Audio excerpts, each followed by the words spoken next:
عمدہ ذریعہ ہے۔ البتہ آج کل ویڈیو فون کی ٹیکنالوجی بھی متعارف کرائی جا چکی ہے۔ ڈبل کیمرہ موبائل فون نے اس آنکھ مچولی میں بہت بڑا رکھنا ڈال دیا ہے۔ جانوس نے کال ریسیو کی اور جلائے ہوئے لہجے میں بولا، تم کہاں ہو شیطان؟ بری بات، میں نے سنسناتے ہوئے لہجے میں اسے سردنش کی۔ اپنے دوستوں کو اس قسم کے القابات سے یاد نہیں کیا کرتے۔ لگتا ہے تمہاری دوستی اور خیر خواہی کی بلی اچھل کر ایک ہی جھٹکے میں تھیلے سے باہر آ گئی ہے۔ سٹپٹا گیا، میں تمہیں زندہ نہیں چھوڑوں گا، یہ تمہارے اختیار میں نہیں جانوس، میں نے زہریلے انداز میں کہا۔ اول تو میری جان اس ذات کے قبضے قدرت میں ہے، زندگی دیتی بھی ہے، دوئم تم جن لوگوں کے سامنے دم ہلا کر اپنے لیے ہڈی کی توقع لگائے بیٹھے ہو وہ مجھے زندہ پکڑنے کے خواہاں ہیں۔ مجھے معمولی سا ضرر پہنچا کر بھی تم ان کے غیظ کو آواز دو گے، اس کوتاہی پر تمہارے آقا تمہیں چیل کبوں سے نوچوا سکتے ہیں۔ میں نے تھوڑا توقف کیا، پھر اضافہ کرتے ہوئے کہا، جانوس یہ لوگ تمہیں گندی نالی کے کسی حقیر اور غلیظ کیڑے سے زیادہ اہمیت نہیں دیتے جن کی خوشنودی کی خاطر تم نے مجھے اور ڈاکٹر مونگ کو دھوکہ دیا ہے۔ میں تمہارے آقاؤں کے دانت تو کھٹے کر چکا ہوں، اب تمہاری تکا بوٹی کرنے والا ہوں۔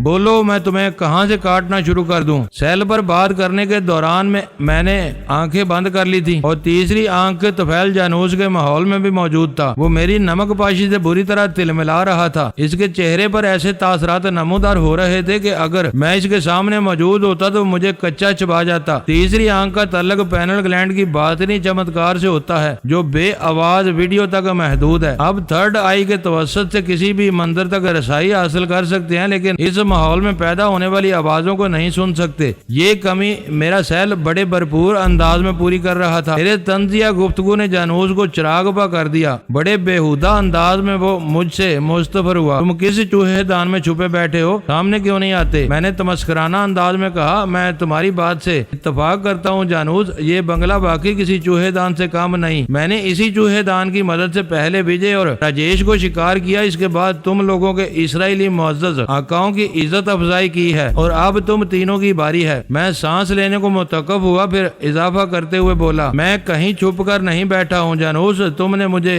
بتایا تھا نا اس بنگلے کے بڑے ہال میں آج رات ایک بڑی کھلی ڈلی ڈانس پارٹی ہونے والی ہے، جس میں کسی نائٹ کلب سے آنے والی دو ڈانسرز اپنے فن اور ننگے پن کا مظاہرہ کریں گی۔ اتفاق سے وہ پارٹی وقت سے پہلے ہی شروع ہو گئی ہے۔ میں ادھر حال میں بیٹھا ہوں، مجھ سے ملاقات کا شوق ہو تو چلے آؤ، تم مجھ سے 2-3 کمروں کی دوری پر ہی تو ہو۔ میری بات کے اختتام پر وہ بری طرح چونکا اور بے اختیار پوچھ بیٹھا، تمہیں کیسے پتا چلا کہ ہم 3 افراد ہیں؟ میرے جواب دینے سے پہلے ہی اس کے دونوں ساتھی لوٹ آئے، ان کے چہروں سے ناکامیابی اور مایوسی جھلکتی تھی۔ میں نے جانوس سے کہا، کیا میں نے غلط کہا تھا؟ دیکھ لو تمہارے دونوں ساتھی مختلف کمروں میں چکرانے کے بعد خالی ہاتھ واپس آ گئے ہیں، اب یہ تمہیں اپنی ناکامیابی کا قصہ سنائیں گے۔ جانوس میری بات سن کر ایسے اچھلا جیسے میں نے واش روم میں جھانک کر اسے نہاتے ہوئے دیکھ لیا ہو۔ میں نے اس کی بوکھلاہٹ میں دھماکے دار اضافہ کرتے ہوئے کہا، بیڈ لک مسٹر منحوس۔ اس کے ساتھ ہی میں نے سیلولر رابطہ موقوف کر دیا۔ کلاڈیا چپ نہ رہ سکی۔ میں نے ابھی جانوس سے جو گیم کھیلا تھا وہ اسے برتا حیرت میں ڈالنے کے لیے کافی تھا۔ اس کی جگہ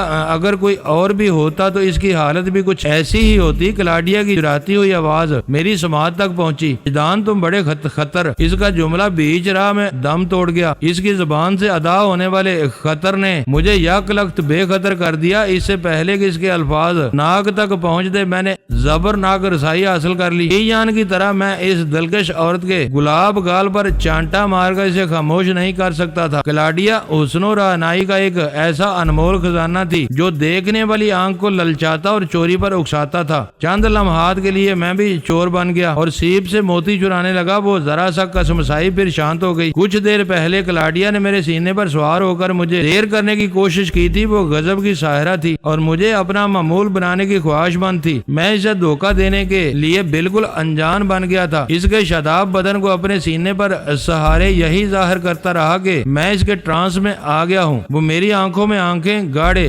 سجیشن دیتی رہی، لیکن اب حالات بدل گئے تھے۔ مجھے زیر کرنے والی خود زیر ہو رہی تھی۔ کلاڈیا کی ساحر آنکھوں پر دویز پٹی بندی تھی۔ میں نے آنکھوں کے راستے سجیشن نہیں دے سکتا تھا، اس لیے میں نے دوسری راہ اپنا لی۔ بند آنکھوں کے پیچھے کھلی ہوئی آنکھ کے توسط سے میں نے دیکھا جانوس جھنجھلاہٹ بھرے انداز میں اپنے ساتھیوں کو ہدایت دے رہا تھا۔ ان کی آوازیں مجھ تک نہیں پہنچ سکتی تھی، تاہم میں نے یہ اندازہ لگایا کہ جانوس انہیں میری تلاش میں حال کی جانب بھیجنے کی بات کر رہا ہے۔ وہ دونوں جانوس کے احکام لے کر کمرے سے نکلے تو میں ان کے ماحول کا حصہ بن گیا۔ وہ ایک سے دوسرے کمرے میں سے گزرتے ہوئے ہماری طرف بڑھنے لگے تو میرے اندازے کی تصدیق ہو گئی۔ میں نے لی یان کے سیل پر اسے دو دشمنوں کی آمد کی اطلاع دے دی اور کلاڈیا کو کنٹرول کرنے لگا۔ وہ دونوں گن بردار بنگلے کی عمارت کے اندرونی حصے سے آ رہے تھے، اس لیے حال میں داخل ہونے کے لیے انہیں وہی دروازہ استعمال کرنا تھا جدھر لی یان مورچہ سنبھالے تیار بیٹھی تھی۔ میں تھرڈ آئی کو دوبارہ زحمت دینے کے بارے میں سوچ ہی رہا تھا کہ ہال کا دروازہ ایک جھٹکے سے کھل گیا۔ میں جس مقام پر پوزیشن سنبھالے بیٹھا تھا وہاں سے دروازے میں نمودار ہونے والے چہروں کو نہیں دیکھ سکتا تھا، لیکن لی یان یہ کام بخوبی کر سکتی تھی اور اس نے کیا بھی۔ اگلے ہی لمحے ہال ایک خوفناک برسٹ کی آواز سے گونج اٹھا۔ اس کے ساتھ ہی وہاں کی فضا میں کربناک انسانی چیخوں کی فریاد بھی نفوذ کر گئی۔ موت کا قہقہا اتنا طاقتور تھا کہ دو انسانوں کی زندگی کی آخری فریاد نکار خانے میں طوطی کی آواز بن کر رہ گئی۔ میں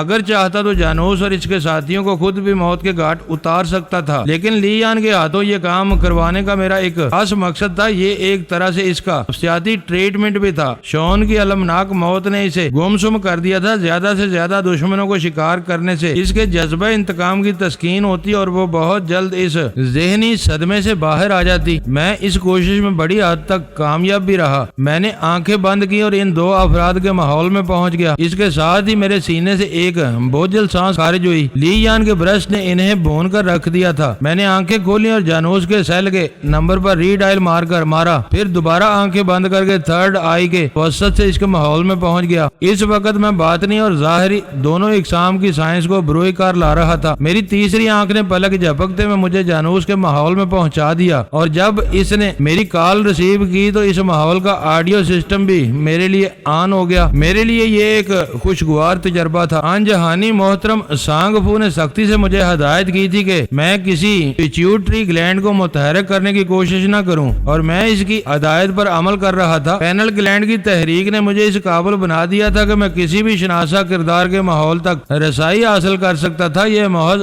بصری رسائی ہوتی، میں اس ماحول میں پیدا ہونے والی آوازوں کو سن نہیں سکتا تھا۔ بہرحال کمپیوٹر سائنس کی یہ تازہ ترین ایجاد ننھا سا ٹرائی بینڈ GSM سیل بڑی حد تک پیچیوٹری گلینڈ کا کام کر رہا تھا۔ میں جانوس کے پاس پہنچا تو اسے شدید افراتفری کے عالم میں پایا۔ اس نے کال ریسیو کی تو میں نے کہا، جانوس یہاں حال میں بیٹھا، میں تو تمہارا انتظار کر رہا تھا اور تم قربانی کے 2 بکروں کو میری طرف بھیج دیا۔ قربانی کے بکروں کے لیے میں نے بھینٹ کے جانوروں کے الفاظ استعمال کیے تھے۔ یہ تو کوئی بات نہ ہوئی، تم جتنے بودے دوست ثابت ہوئے وہ اس سے کہیں بڑھ کر بوگس دشمن ثابت ہو رہے ہو۔ تمہارے پاس بھینٹ کا کوئی جانور نہیں، بتاؤ اب کسے میرے چرنوں میں کاٹو گے؟ اس نے جواب دینے کی بجائے سٹ پٹائے ہوئے انداز میں ایک جانب دوڑ لگا دی۔ یہ خیال بلکہ احساس اسے وحشت زدہ کرنے کے لیے کافی تھا کہ میں کہیں بیٹھا اس کی ایک ایک حرکت کو مانیٹر کر رہا ہوں۔ اس کی سمجھ میں نہیں آ رہا تھا کہ میں یہ چمتکار کس طرح دکھا رہا ہوں۔ جب کوئی بات سمجھ میں نہ آئے تو وہ ذہن کو الجھاتی ہے،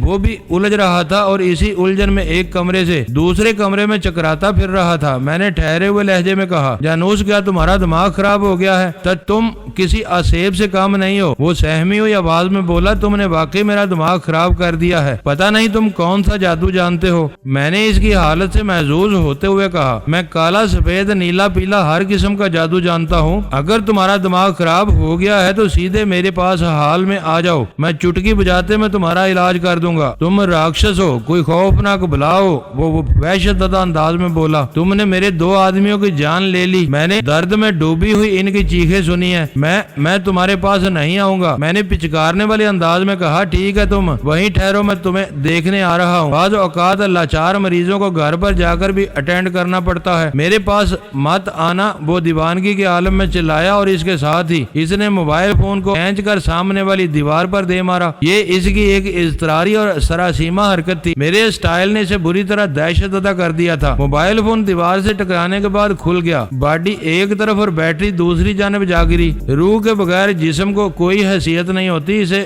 مردہ تصور کیا جاتا ہے۔ وہ موبائل بھی بیٹری نکل جانے کے بعد ڈیڈ ہو گیا تو میں جانوس کے صوتی رابطے کے قابل نہ رہا۔ میں نے اپنے سیل کو جیب میں رکھا ہی تھا کہ جانوس نے عمارت کے عقبی کمرے میں پہنچنے کے بعد آن کی سمت کھلنے والے دروازے پر ہاتھ رکھ دیا۔ اوہ، یہ تو فرار ہو رہا ہے۔ میں نے بے اختیار بڑبڑا اٹھا اور آنکھیں کھول دیں۔ اسی لمحے میں نے لی یان کو بھی بولتے ہوئے سنا۔ وہ مجھ سے پوچھ رہی تھی، کیا ہوا وجدان میں صوفے کی آڑ میں سے نکل آیا اور بے آواز بلند کہا جانوس فرار ہو رہا ہے۔ تیجان بھی اپنی پناہ گاہ سے نکل آئی اور گن کو لہراتے ہوئے پرعزم لہجے میں بولی کدھر گیا ہے وہ؟ میں نے کہا تم کلاڈیا کے پاس آ جاؤ، میں جا کر اسے دیکھتا ہوں۔ وہ کمان سے نکلے ہوئے تیر کی مانند اس طرف آئی۔ مجھے اس کے انداز سے یوں محسوس ہوا جیسے کلاڈیا کو سنبھالنا اس کا پسندیدہ کام ہو۔ میں ان زیر و زبر عورتوں کو وسیع و عریض حال میں ایک دوسرے کے رحم و ستم پر چھوڑ کر باہر نکل آیا۔ جب میں تقریباً دوڑتے ہوئے عقبی لان میں پہنچا تو انوس نے مجھے دیکھ لیا۔ وہ بنگلے کے پہلو سے نکل کر سامنے والے حصے کی طرف جا رہا تھا۔ میں ممکنہ تیز رفتار سے اس کے پیچھے لپک گیا۔ انسان کے دوڑنے کی رفتار کا دار و مدار حالات اور موقع کی نزاکت پر ہوتا ہے۔ اگر کوئی خاص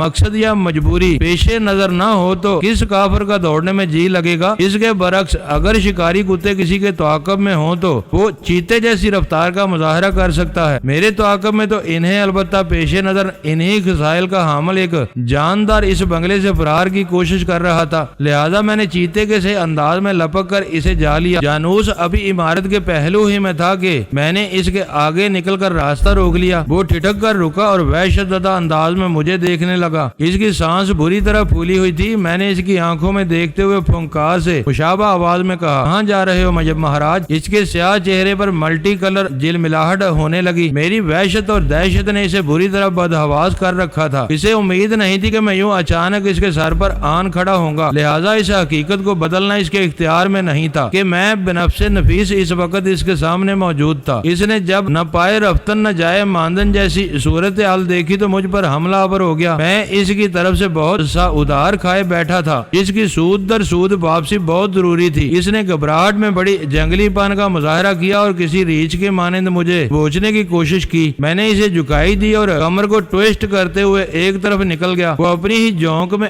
جھک کر آگے بڑھتا چلا گیا۔ میں نے پہلو میں آنے کے بعد اس کی تشریف پر ایک جرک سائیڈ کک جڑ دی۔ میری زبردست کک کا پش لے کر وہ اس طرح روانہ ہوا جیسے کسی غریب کے دل سے رخصت ہوتی ہے۔ میں نے اس کی پرواز میں قطعی کوئی مداخلت نہیں کی۔ اس کی فلائٹ کا اختتام پختہ دیوار کے ساتھ ٹکراؤ کی صورت میں ہوا۔ جانوس کے حلق سے بڑی وحشتناک بلبلاہٹ خارج ہوئی اور وہ دونوں ہاتھوں سے چہرے کو ڈانپ کر زمین بوس ہو گیا۔ میں اچھل کر اس کے قریب پہنچا اور تنقیدی نظر سے اس کا جائزہ لیا۔ دیوار سے تصادم کے نتیجے میں اس کا مکروہ سیاہ چہرہ بری طرح بگڑ چکا تھا۔ تکلیف کی شدت نے اسے بے حال کر دیا۔ وہ زمین پر لوٹ پوٹ ہوتے ہوئے کسی ذبح کیے ہوئے جانور کی طرح پھڑپھڑانے لگا۔ اس کے لیے میرے دل و دماغ میں نفرت اور غصے کا طوفان اٹھ رہا تھا۔ دوستی کی آڑ میں دشمنی کرنے والے اور کسی کے اعتماد کو دھوکہ دینے والے کسی روح رعایت کے مستحق نہیں ہوتے۔ انہیں ترا دینا گویا بہت سے لوگوں کے ساتھ زیادتی کے مترادف ہے، کیونکہ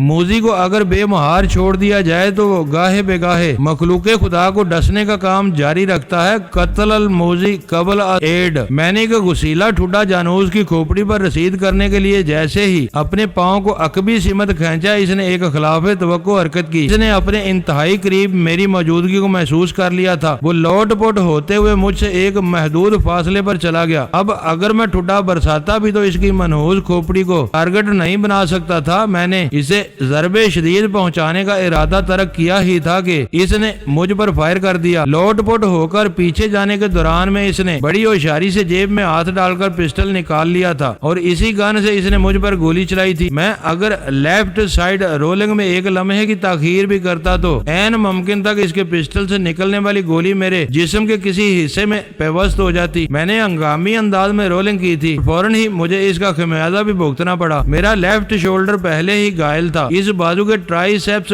کو ایک گولی نے اچھا خاصا نقصان پہنچایا تھا۔ چوٹ پر چوٹ لگے تو ایک قیامت برپا ہو جاتی ہے اور اس کندھے کی چوٹ دوسری مرتبہ متاثر ہوئی تھی۔ اس سے پہلے جب بدھ نیل کنٹھ والی عبادت گاہ اچانک خوفناک دھماکوں سے گونج اٹھی تھی تو ایک ایسی ہی خطرناک رولنگ نے میرے دکھتے ہوئے ٹرائی سیپس میں تکلیف کا سمندر موجزن کر دیا تھا۔ سائیڈ رولنگ کے بعد میں اٹھ کر کھڑا ہوا تو جانوس بھی زمین پر ہاتھ ٹیک کر ایسی ہی کوشش کر رہا تھا۔ پہلا فائر اس نے لیٹے لیٹے کیا تھا اور اب ذرا سنبھل کر مجھے نشانہ بنانے کا ارادہ رکھتا تھا، مگر میں نے اسے سنبھلنے کا موقع نہ دیا۔ میں نے لگاتار 3 بیگ فلیگ لگائیں اور اس سے 1